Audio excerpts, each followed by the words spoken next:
Hey, Inspiredum. I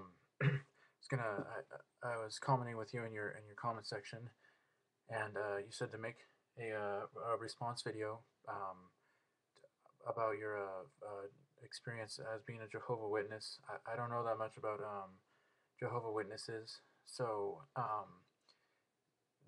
my questions might not be very accurate or philosophically even interesting. But anyways, I thought I would just ask you anyways. Um, but I'm gonna have like a two-part video here. The first part is gonna be about tone and discourse again. I know I've talked about these issues a lot, so but anyways, I thought I would talk about it again. The first is that I know some people will say that like the tone or if you're swearing a lot doesn't matter t- towards the logical structure of your argument, and that is definitely true. It doesn't matter, and for the logical structure of your argument, whether you're cursing or not. I mean, you could curse all you want in the world and say 2 + 2 = 4, or say something can be red and blue all over at the same time, and that's still true. It's definitely true that the logical structure of your argument isn't affected by the tone of your argument.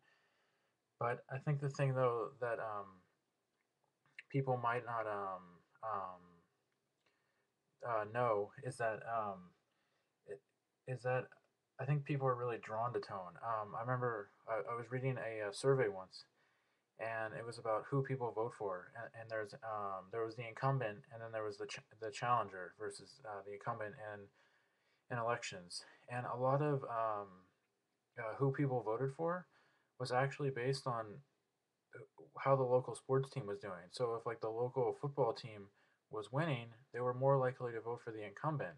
But if the local football team was losing, they were more likely to to not vote for the incumbent, to vote for the challenger. So a lot of it had to do with whether they were feeling good or not, and the local sports team was affecting their mood. So a lot of who they voted for affected their mood, uh, was affected by their mood. Excuse me, sorry.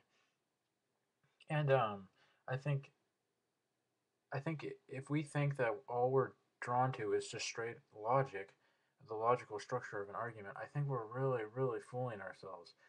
So, I was going to give the example like the amazing atheist.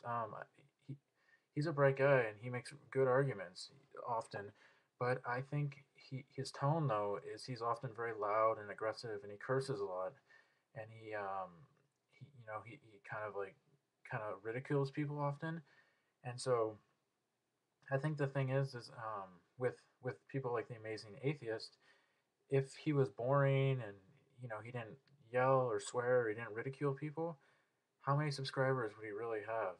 You know, if we took that out of the equation, if he was just quote unquote boring, would he have nearly as many subscribers? I don't really think he would. If we're honestly asking ourselves that question. Um, so I mean, I think to say that tone doesn't matter, I think is really missing the point that human beings aren't logic computers. Um, um, I mean, I think we can attempt to be logical, but we're really emotional creatures, and we have demagoguery. Um, that's all demagoguery happens because are they get people are emotional and they use emotive language. I mean Adolf Hitler. I'm not comparing the amazing atheist to Adolf Hitler. I mean that's a terrible false equivalency, and it happens way too much. Like everybody's being compared to like some Adolf Hitler, and like Barack Obama is Hitler. It's like, oh, he's not Hitler. I mean, or George Bush is. Yeah, I remember people were comparing Bush to Hitler too, and it's like, well, he's not Hitler. I mean, he's definitely not the greatest president in my opinion, but he's definitely not Adolf Hitler. That's really emotive. It's like you're bringing up like a truly antisocial personality person with antisocial personality disorder, and you're comparing them to that, and it's a false equivalency. But anyways, um, I think um, I guess the point is that I think people are very drawn to tone, and if you think people are just gonna look at the logical structure of your argument, or even you, are you making a purely logical structure to your argument? Then I think no. I mean, I'm drawn to tone too. I'm just not drawn to angry tone as much as a lot of people. So so I think that's kind of the difference, maybe between maybe me and some people. Although they're like inspired, you don't like you're not angry and you don't swear and uh, you don't really ridicule people, but you have way less subscribers than the Amazing Atheist, you know. And so I think there's a reason for that, and it's not all because the Amazing Atheist is so astoundingly brilliant. It's because people are drawn to his tone. Um, it's a hellfire and brimstone kind of tone. People like the hellfire and brimstone tone. Whether you're a theist or an atheist or Democrat, Republican, Market, people really like the hellfire and brimstone emotive type of tone. Um, so I think, yeah, I guess that's it on that first part of the video. Oh, I wanted to ask you about being a Jehovah Witness, though. I don't know too much about it, so for me, it's maybe these questions don't really make sense, but I'll ask them anyways. So I don't mean this in an offensive way, but do you think Jehovah Witnesses, being a Jehovah Witness, is it a cult? Um, um, I guess would you classify it as a cult? And I mean, would it be? Yeah, I guess would it be a cult? Oh, when somebody's in the church as a Jehovah Witness, can they dissent? With like Orthodox theology, can they dissent with Orthodox theology?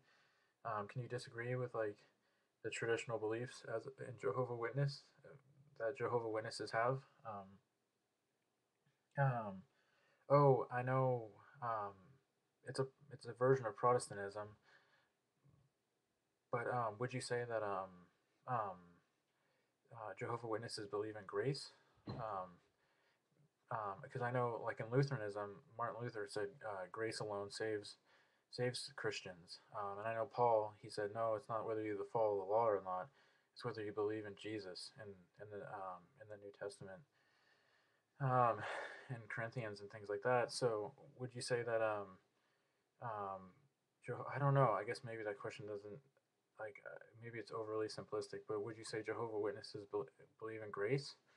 Um, And then, oh, the last thing I want to say, and I wanted to ask also, to me, it seems like a lot of times, a lot of the great sort of suffering and destructive tendencies come in this world come from like rigid ideology. Would you say that Jehovah Witnesses are dogmatic? Like, are they really rigid in their belief system? Are they like fundamentalists? So I know maybe that's like generalizing. I know not all Jehovah Witnesses would be fundamentalists, but would you say in general Jehovah Witnesses are fundamentalists? And oh, I guess another question is, is there a hierarchy to Jehovah Witnesses? I know, like in the Catholic Church, there's a pope, and then I don't know how it goes. There's a pope, there's cardinals, and then deacons. I don't know, and then priests. I don't know. I don't know how the order goes exactly, but I know there's a hierarchy. Um, So would you say is there a hierarchy? And then see. Oh, lastly, let me show you. I'm reading this book here. It's about process theology. It was created by Whitehead, and it's different than a traditional Christianity that believes in kind of a all powerful, all knowing, like omnipresent, omniscient sort of God.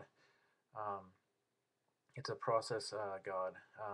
God is dynamic, not static, and I think that's a much more sophisticated version of God.